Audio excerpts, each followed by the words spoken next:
sejahtera.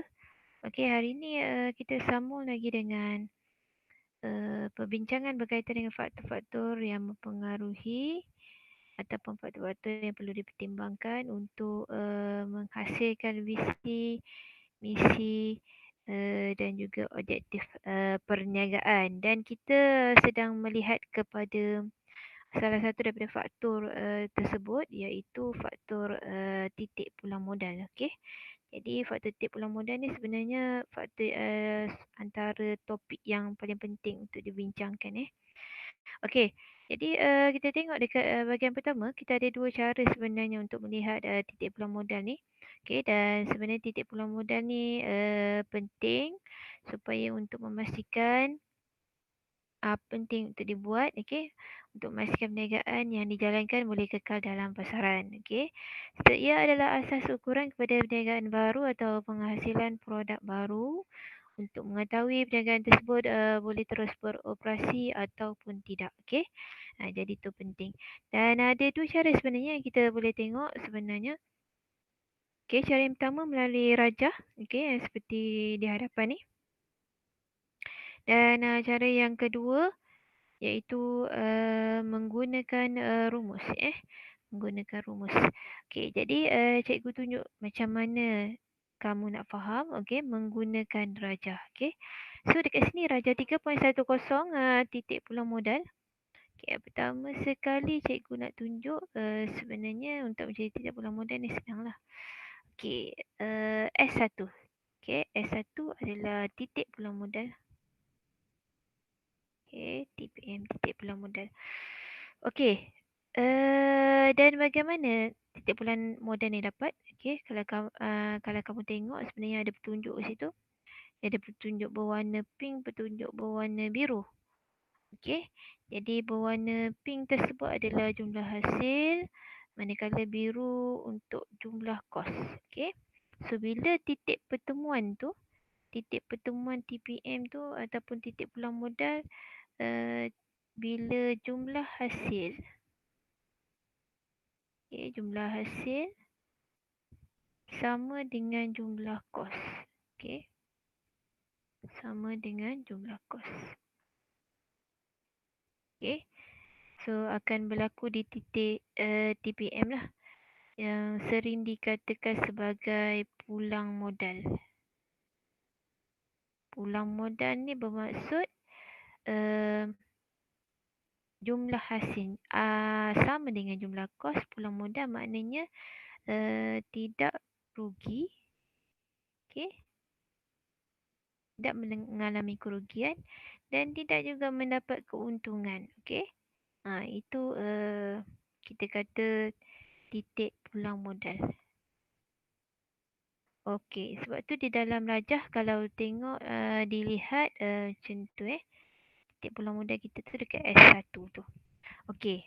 Manakala Q1 pula adalah merujuk kepada Q1 adalah kuantiti minimum. Kuantiti minimum, okey, yang perlu diperoleh oleh sesebuah syarikat untuk melihat kepada selepas mendapat kuantiti minimum tu, maknanya kalau kurang daripada kuantiti minimum, okey, syarikat akan mengalami kerugian. Okey, manakala selepas sekiranya melebihi daripada kuantiti minimum, maknanya syarikat akan mengalami keuntungan. Okey, that's why dia ada kena ada tengok TPM ni. Okey, jadi itu adalah satu asas ukuran kepada syarikat.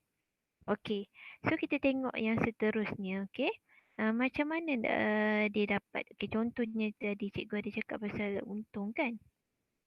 Okey, contohnya dah cikgu cakap kat sini, kita andaikan kita syarikat mendapat Q2 dekat sini. Okey, Q2.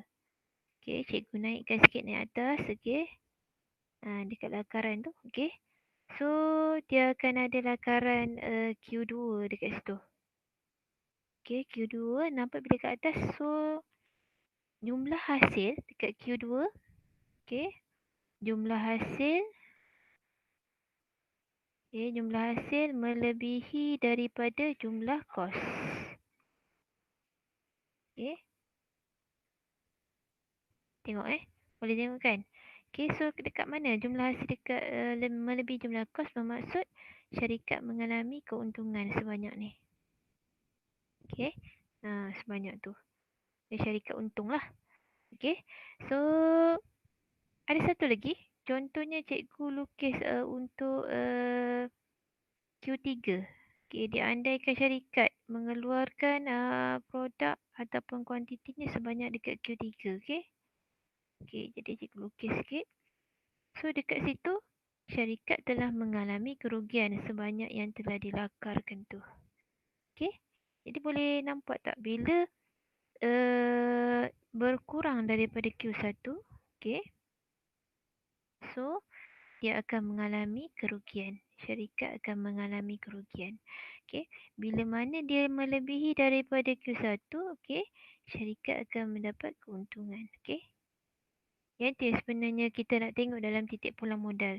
Okay. Bagaimana syarikat boleh memastikan bahawa dengan yang adanya TPM ni, dia boleh ukur lah sama ada adakah perniagaan boleh kekal dalam pasaran ataupun tidak. Okay. Itu pentingnya bila membuat titik pulang modal penting sebagai asas ukuran tadi. Okey, itu berkaitan dengan rajah, okey, untuk melihat titik pulang modal dan bagaimana nak ukur keuntungan ataupun kerugian. Okey So, sekarang ni kita tengok pula kepada tadi melalui rajah, sekarang kita tengok melalui menggunakan formula. Okey. Kalau tengok dekat sini formula dia ni kena hafal lah formula. Dia kata formula kena hafal. Dia tak akan diberilah dekat dalam soalan. Okey, jadi kena hafal. Okey. Okey. Jadi formula TPM adalah kos tetap dibahagi dengan harga tolak kos berubah seunit. Okey. Macam mana nak dapat selalunya diberilah. Dia bagi harga, kos berubah seunit dia bagi, kos tetap dia bagi. Ataupun dia akan bagi nilai secara lamsam ataupun secara menyeluruh. So, kena kenal pastilah yang mana satu kos tetap, yang mana satu kos berubah. Okay.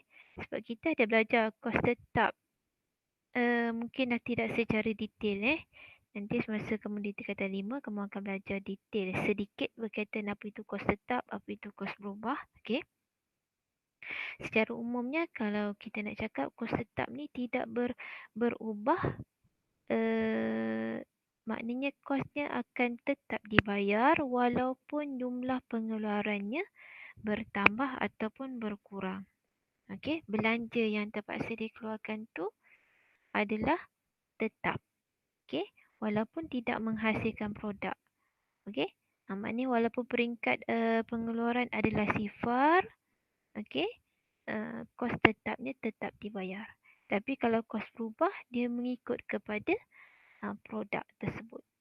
Okey, maknanya semakin banyak kuantiti yang dikeluarkan, maknanya semakin berubah ataupun semakin banyak kos berubah tersebut yang perlu ditanggung. Okey. Jadi itu kos tetap dan juga kos berubah. Okey. Kalau kos berubah seunit, maknanya kos berubah tadi dibahagi dengan kuantiti yang dikeluarkan. Okey. Itu nak cari kos berubah seunit lah. Okey, jadi pengiraan dia sekarang ni ikut situasi lah. Sekarang ni diberi situasi syarikat suka maju ni.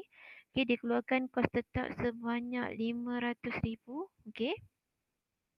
Harga sebiji bola RM100 dan harga dan kos berubah seunit. Dia dah siap kira di sini RM75. Okey. So, apa lagi? Kita pun teruslah kira je lah TPM. Okey. So, TPM bersamaan dengan kos tetap RM500,000. Okey. Dibahagi dengan harga RM100 tolak dengan RM75. So, kira-kira kita akan dapat 20,000 unit. 20,000 unit. Okey. 20,000 unit. Okey. So, dapatlah. Ataupun 20,000 biji bola. Okey, tak kisahlah. Dan sekarang ni sebenarnya TPM ni dia mengukur nilai ni. dia mengukur nilai kuantiti ni. Okey. So kalaulah pengeluaran syarikat melebihi daripada okey, jap lebih daripada 20,000 unit, okey, bermaksud syarikat tersebut akan mendapat keuntungan. Okey, tapi sekiranya syarikat dapat menghasilkan kurang daripada 20,000, okey, jadi syarikat akan mengalami kerugian. Tapi kalau sama dengan 20,000, okeylah. Maksudnya pulang modal.